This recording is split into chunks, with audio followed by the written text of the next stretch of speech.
ఓం నమ శివాయ. శ్రీ మాత్రే నమ. ఓం శ్రీ సాయిరం. అందరికీ నమస్కారం అండి. ఈ నెల 18వ తేదీన అనగా జనవరి 18వ తేదీన పుష్యమౌని అమావాస్య రాబోతుంది. దీన్నే చోళంగి అమావాస్య అని, మౌని అమావాస్య అని అంటారు. పైగా ఈసారి ఈ అమావాస్య ఆదివారంతో కలిసి వచ్చింది. ఇలాంటి రోజుకు 1000 సూర్యగ్రహణాల శక్తి ఉంటుంది. ఇలాంటి రోజు మళ్ళీ మళ్ళీ రాదు. ఇది ఆదివారంతో కలిసి వస్తున్న అతి శక్తివంతమైన అమావాస్య.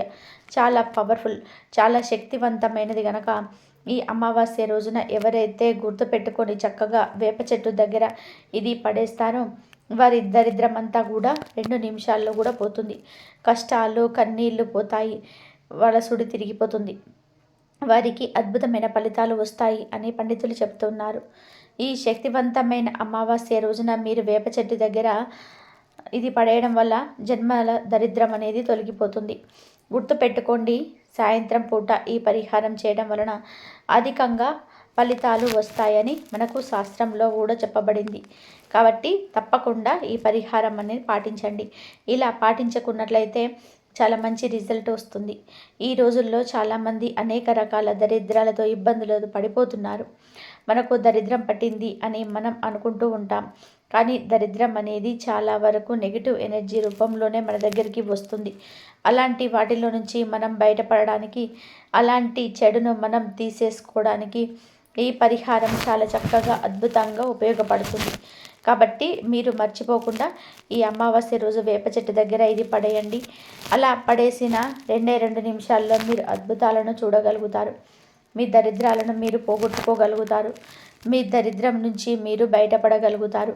దరిద్రం అనేది కాదు, అనేక రకాల దిష్టి దోషాల నుంచి కూడా మీరు రావడానికి ఇది చాలా చక్కగా ఉపయోగపడే పరిహారం. కాబట్టి పరిపూర్ణ నమ్మకంతో ఈ పరిహారాన్ని ఆచరించండి. ఇలా ఆచరించేసి చక్కగా ఫలితం అనేది పొందండి. అసలు ఈ అమావాస్య రోజు వేప చెట్టు దగ్గర ఏం పడేయాలి, ఏం పడేస్తే ఎలాంటి శుభ ఫలితాలు వస్తాయి అన్న విషయాన్ని ఇప్పుడు ఈ వీడియోలో వివరంగా తెలుసుకుందాం. ఫ్రెండ్స్, ఫస్ట్ అయితే కామెంట్ బాక్స్లో ఓం నమ శివాయ అని కామెంట్ చేయండి. అలాగే ఈ వీడియోకి ఒక లైక్ కొట్టి మా ఛానల్ని సబ్స్క్రైబ్ చేసుకోవడం మర్చిపోవద్దు. ఫ్రెండ్స్, ఈ వీడియోను చివరి వరకు చూడండి. అప్పుడే మేము చెప్పేది మీకు పూర్తిగా అర్థమవుతుంది. మీరు సగం సగం వింటే కన్ఫ్యూజ్ అవుతూ ఉంటారు. మనకు ఆదివారంతో అమావాస్య రావడం చాలా విశేషం. సూర్య భగవానుడికి ఆదివారం అంటే ఇష్టం. మనం ఆదివారం సూర్య భగవానుడిని ఆరాధిస్తూ ఉంటాం. అమావాస్య తిథి అన్న కూడా సూర్య భగవానుడికి చాలా ఇష్టం. ఈ అమావాస్య శక్తివంతమైనదిగా పరిగణించబడుతుంది. చాలా పవర్ఫుల్గా పరిగణించబడుతుంది. కాబట్టి ఈ రోజున మీరు ఈ పరిహారం చేసినా సరే లక్ష్మీదేవి ఖచ్చితంగా అనుగ్రహిస్తుంది. దేవుడి యొక్క అనుగ్రహం కలుగుతుంది. ఇటు ప్రకృతి యొక్క అనుగ్రహం కలుగుతుంది. మన జీవితం మారుతుంది. మనకుండే ఇబ్బందులన్నీ తొలగిపోతే మన దరిద్రాల నుంచి మనం బయటపడడానికి కూడా అవకాశం అనేది ఉంటుంది. కాబట్టి ఖచ్చితంగా కూడా ఈ పరిహారం చేసుకోండి. కొంతమందిని మనం గమనిస్తూ ఉంటాము, చూస్తూ ఉంటాము. ఎప్పుడు చూసినా కూడా ఏదో ఒక రకంగా సమస్యలు వస్తూ ఉంటాయి. ఆ సమస్యలు మనకు దరిద్రంగా ఏర్పడుతూ ఉంటాయి. కొంతమందికి దిష్టి తగలడాలు, దోషాలు ఉండడము, దరిద్రం పట్టి పీడించడము. దరిద్రం ఒకటే కాదు, అది దిష్టి రూపంలో కూడా మనకు దరిద్రంగా కూడా ఏర్పడుతుంది.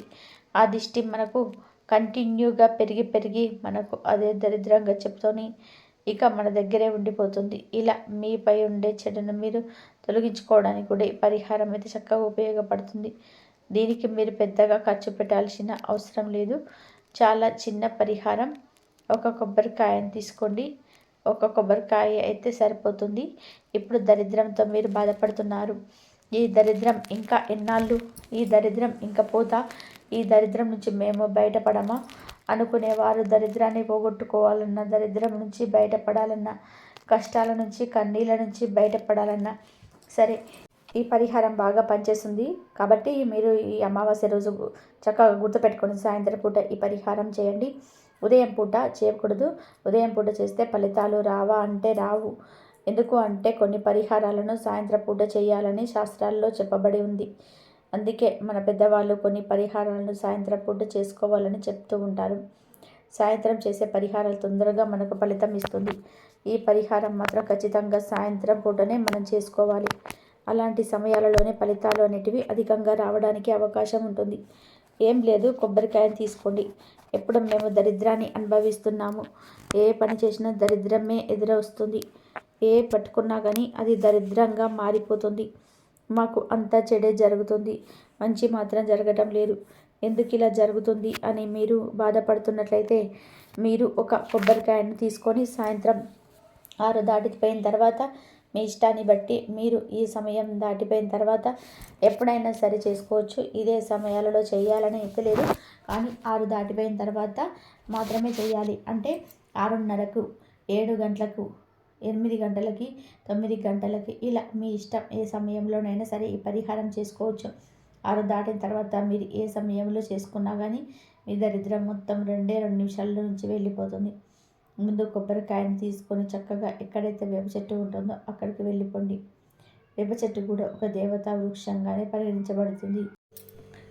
ముఖ్యంగా ఈ అమావాస్యకు మనం చాలా ప్రాధాన్యత ఇచ్చాము. అమావాస్య రోజు వేప చెట్టుకు విపరీత శక్తులు వస్తాయి. పూజించే వేప చెట్లు కాకుండా మనం పూజించని కొన్ని వేప చెట్లు ఊరికి దూరంగా ఉంటూ ఉంటాయి కదా, అలాంటి వేప చెట్ల దగ్గర ఈ కొబ్బరికాయను మీరు పడేయండి. ఎలా పడేయాలి అంటే మీరు ఇంట్లో కొబ్బరికాయతో ఈ పరిహారం చేసుకొని తీసుకొని వెళ్ళి వేప చెట్టు దగ్గర పడేయవచ్చు.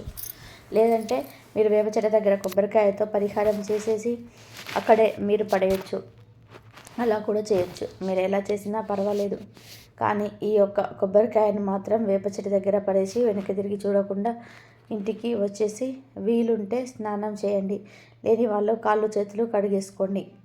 ఏమీ లేదు, ఒక మంచి కొబ్బరికాయ తీసుకొని మీరు ఆ కొబ్బరికాయ మీద పసుపుతో ఒక బొట్టు పెట్టండి. తర్వాత కొబ్బరికాయను కనీసం 19 సార్లు కానీ లేదంటే 16 సార్లు కానీ మీ తల చుట్టూతో తిప్పుకోవాలి. కొంతమందికి 5 ఏళ్ళ దరిద్రం ఉంటుంది. 5 ఏళ్ళ నుంచి మేము ఈ దరిద్రాన్ని అనుభవిస్తున్నాము అని కొంతమంది నోట మనం వింటూ ఉంటాం. కొంతమంది ఈ దరిద్రం మిమ్మల్ని పట్టి పీడించి మన నడి నెత్తిన కూర్చుని తాండవం చేస్తుందని బాధపడిపోతుంటారు కదా. అలా మీ దరిద్రాన్ని తొలగించుకోవడానికి, మీకు మంచి జరగడానికి, మంచి శుభ ఫలితాలు రావడానికి, దిష్టి దోషం అనేది తొలగిపోవడానికి, చెడును వదిలించుకోవడానికి కూడా ఈ పరిహారం చక్కగా ఉపయోగపడుతుంది. కాబట్టి ఈ పరిహారాన్ని మన పరిపూర్ణ నమ్మకంతో చేయండి. ఎందుకు అంటే ఈ పరిహారం గొప్పది కాబట్టి. ఈ రోజులో ఏ పరిహారం చేసినా మనకు బాగా కలిసి వస్తుంది. మన జీవితం అనేది మారిపోయి మనకు ఉండే ఇబ్బంది అనేది తొలగిపోతుంది. మనకు మంచి జరిగి మనకు చాలా వరకు కూడా మంచి ఫలితాలు రావడానికి కూడా అవకాశం ఉంటుంది. కొంతమంది అమావాస్యకు చాలా ప్రాధాన్యత ఇస్తూ ఉంటారు. వారాలు ఉంటాయి కదా, అంటే ఆదివారం కావచ్చు, కొన్ని శుక్రవారాలతో కలిసి వచ్చే అమావాస్య కావచ్చు, అలాంటి అమావాస్యలకు చాలా ప్రాధాన్యత ఇస్తారు. ఎందుకు అంటే ఇలాంటి అమావాస్యలను చాలా పవర్ఫుల్గా, చాలా పవిత్రంగా భావిస్తారు. ఈ రోజుల్లో చేసే పరిహారాలు కానీ, ఈ రోజుల్లో చేసుకునే పనులు కానీ చాలా ఖచ్చితంగా ఫలితాలను ఇస్తాయని శాస్త్రాలు చెప్తూ ఉన్నాయి. నార్మల్గా మన పూర్వకాలంలో అమావాస్యకు చాలా ప్రాధాన్యత ఇచ్చేవారు. ఇప్పటికీ కూడా చాలా పల్లెటూళ్ళల్లో అమావాస్య వచ్చిందంటే కాదు, చాలామంది పరిహారాలు చేస్తూ ఉంటారు. అందులోని అమావాస్య చాలా పవర్ఫుల్గా వస్తుంది కాబట్టి ఈరోజు మీరు ఉండే దరిద్రాన్ని తొలగించుకోవడానికి ప్రత్యేక పరిహారం మీ కొబ్బరికాయ పరిహారం. కొబ్బరికాయ కదే అనుకోండి, మహా అయితే ఒక 20 రూపాయలు ఖర్చు పెడతాం, పరిహారం చేస్తాం, అది మనకు సిద్ధిస్తుంది, ఫలితం ఇస్తుంది. ఒకవేళ మనకు దిష్టి ఉన్నా, మనపై ఏదైనా చెడు ఉన్నా, మనం సంపాదించుకున్న నలుగురిను మనల్ని చూసి ఏడ్చిన దరిద్రం ఉన్నా, దిష్టి ఉన్నా, నెగిటివ్ ఉన్నా, ఇలాంటివన్నీ మనం బయటపడడానికి, అలాంటి వాటన్నిటి నుంచి మనం బయటకు రావడానికి పరిహారం మనకు చక్కగా ఉపయోగపడుతుంది. ఒకటే పరిహారం, చాలా చిన్న పరిహారం, ఇది అందరూ చేసుకోవచ్చు.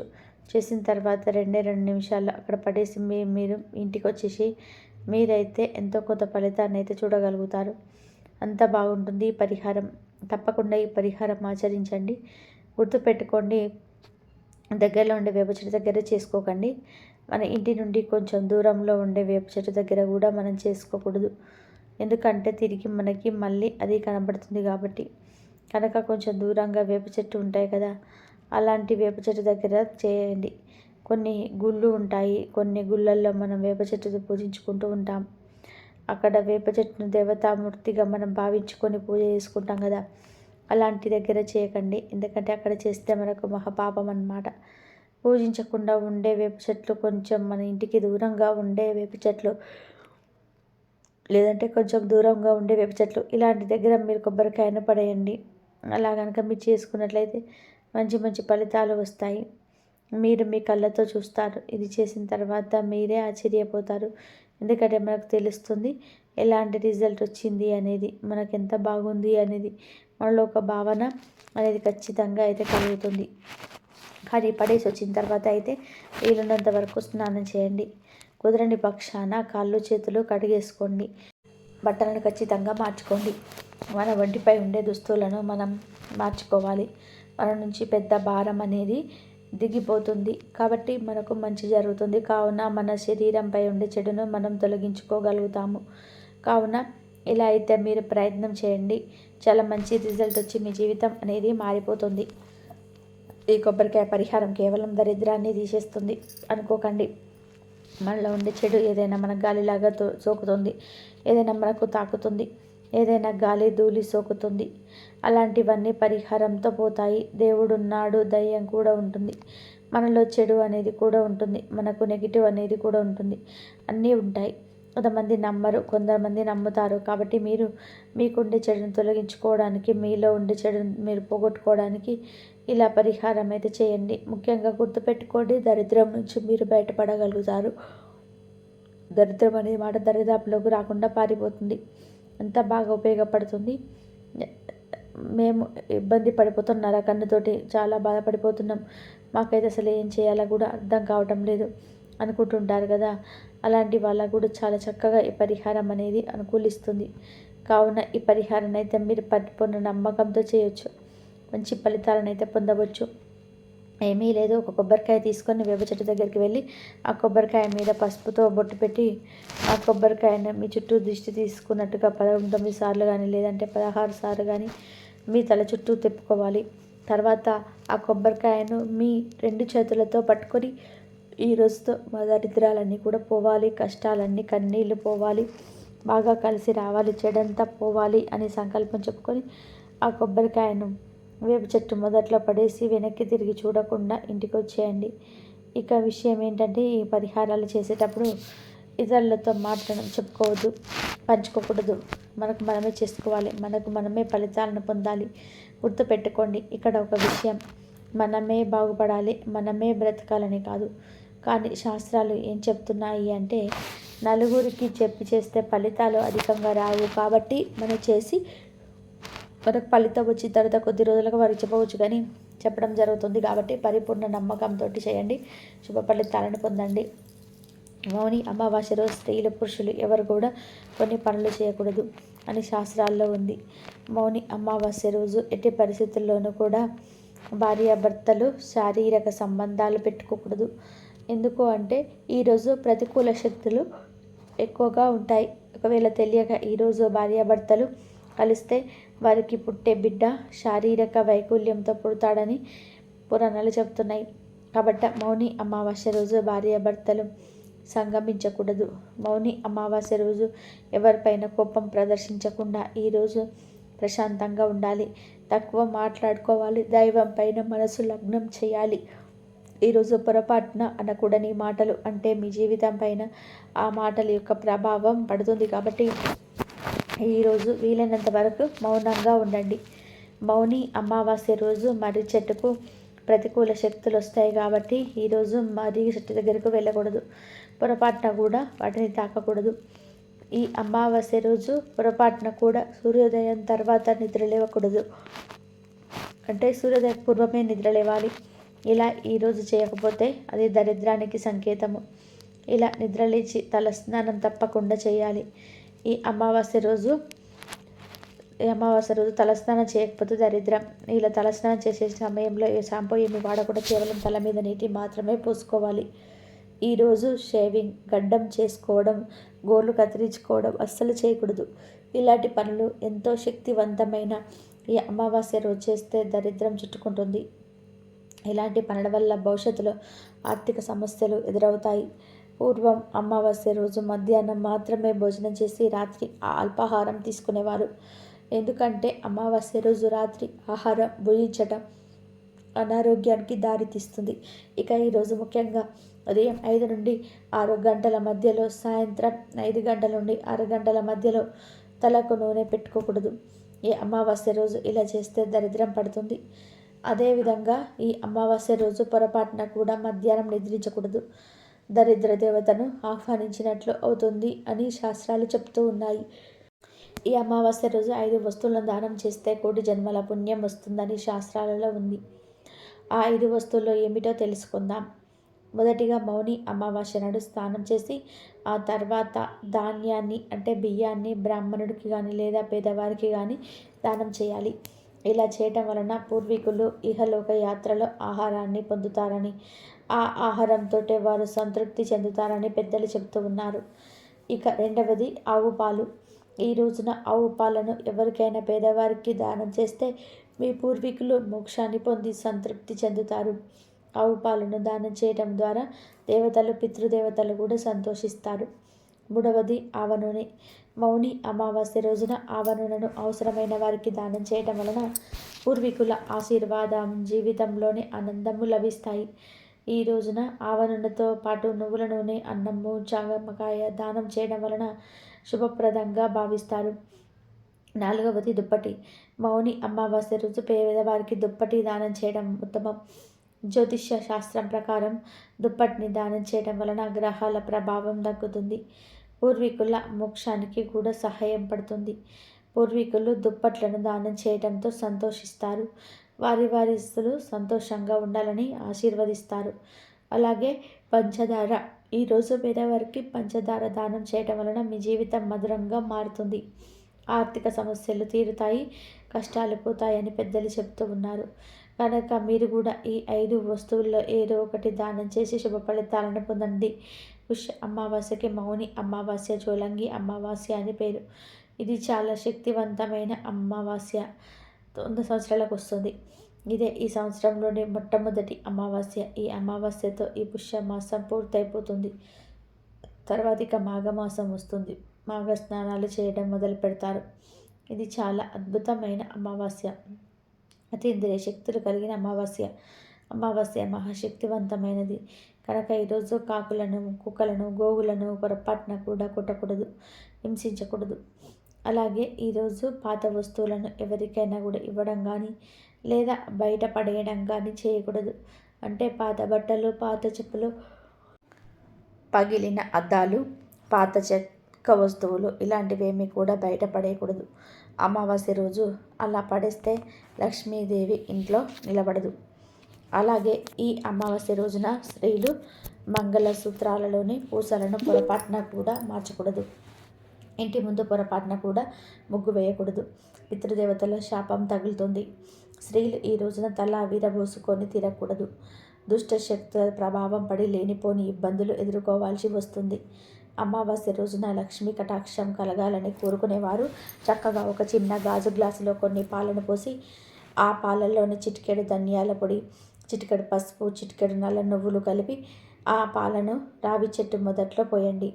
ఈ అమావాస్య రోజున రావి చెట్టు మొదట్లో ఇలా పాలు పోస్తే విపరీతంగా లక్ష్మీదేవి అనుగ్రహం కలుగుతుంది. ధన సంపాదన పెరుగుతుంది. అనేక మార్గాలను ధనం మీ దగ్గరకు వచ్చి చేరుతుంది. ఆ పుష్య అమావాస్యకి మౌని అమావాస్య అని కూడా పేరు ఉంది. మౌని అమావాస్య అనే పదాలలో ఉన్న ఆధ్యాత్మిక తత్వం ఎంతో గొప్పది. ఈ రోజున ఉపవాసం ఉండి మౌన వ్రతం పాటించి నోటి నుంచి ఒక్క మాట కూడా రాకుండా జాగ్రత్తగా తీసుకుంటారు.